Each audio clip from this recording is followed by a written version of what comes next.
ஓம் ஸ்ரீ மாத்ரே நமக. ஓம் ஸ்ரீ குருப்யோ நமக. ஓம் ஸ்ரீ கணேஷாய நமக. ஓம் ஸ்ரீ சுப்பிரமணிய சுவாமினே நமக. ஓம் நம சிவாய சிவாய நமக. திகட சக்கர செம்முகம் ஐந்துலான் சகட சக்கர தாமரை நாயகன் அகட சக்கர இன்மணியாவுரை பிகட சக்கரன்மை பதம் போற்றுவாம்.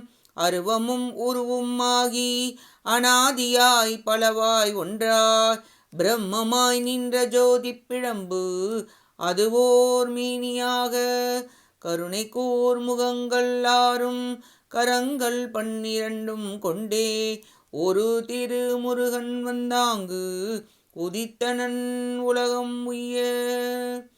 அனைவருக்கும் என் அன்பான வணக்கம். கச்சியப்பர் அருளிய கந்தபுராணத்தில் இன்று காவலாளர் வதைப்படலம். இப்படலம் வீரபாகு தேவர் பேருருவம் கொண்டு நிற்றலை கண்ட அரண்மனை காவலர்கள் போர் தொடுக்க வீரபாகு தேவர் அவர்களை துன்புறுத்தி கொன்றமையை கூறுகிறது. வீரபாகு தேவர் வேலை ஏந்திய முருகப்பெருமானின் திருவடிகளை தியானித்து அவர் கருணையால் உலகத்தை அளந்த திருமாலை போல் நீண்டு ஒரு பேருருவம் கொண்டு நின்றார்.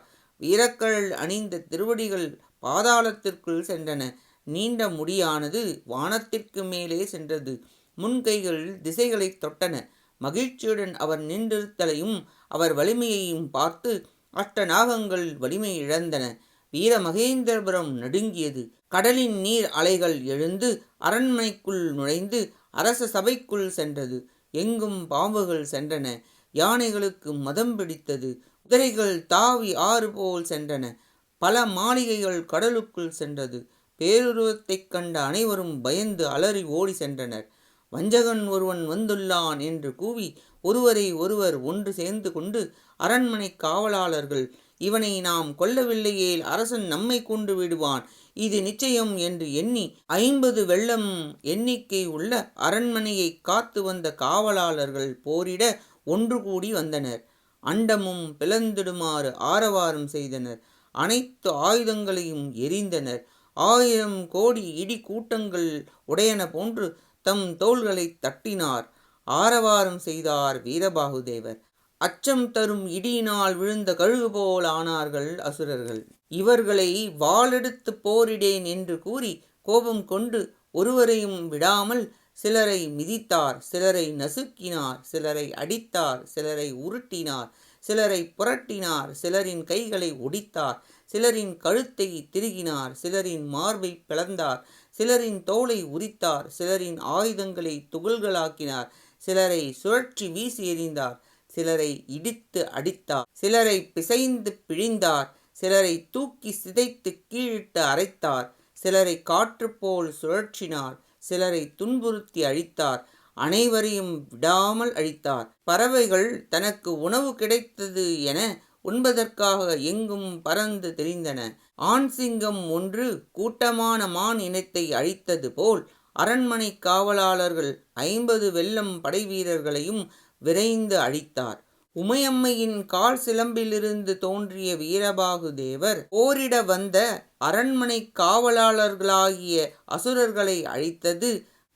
இரதம், பல், இரத்தம், எலும்பு, தோல், இறைச்சி, மூளை, சுக்கிலம் இந்த 7 வகை தாதுகளும் தனித்தனியாக இல்லாமல் ஒன்றாக சேருபோல் காணப்பட்டன என்று கூறி காவலாளர் வதைப்படலம் நிறைவடைகிறது.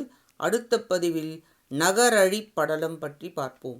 கேட்ட அனைத்து நல்லுள்ளங்களுக்கும் நன்றியும் வணக்கமும் கூறி விடைபெறுகிறேன். மூவிரு முகங்கள் போற்றி முகம்பொழி கருணை போற்றி ஏவரும் துதிக்க நின்ற ஈராறு தோள்கள் போற்றி காஞ்சி மாவடி வைகும் செவ்வேல் மலரடி போற்றி அண்ணான் சேவலும் மயிலும் போற்றி திருக்கைவேல் போற்றி போற்றி.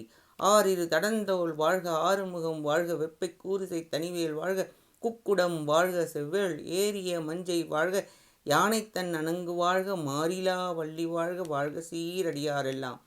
வான்முகில் வழாது பெய்க மலிவளம் சுரக்க மன்னன் கோன்முறை அரசு செய்க குறைவிலாது உயிர்கள் வாழ்க நான்மறை அறங்கள் ஓங்க நற்றவம் வேள்வி மல்க மேன்மை கொள் செய்வ நீதி விளங்குக உலகம் எல்லாம்.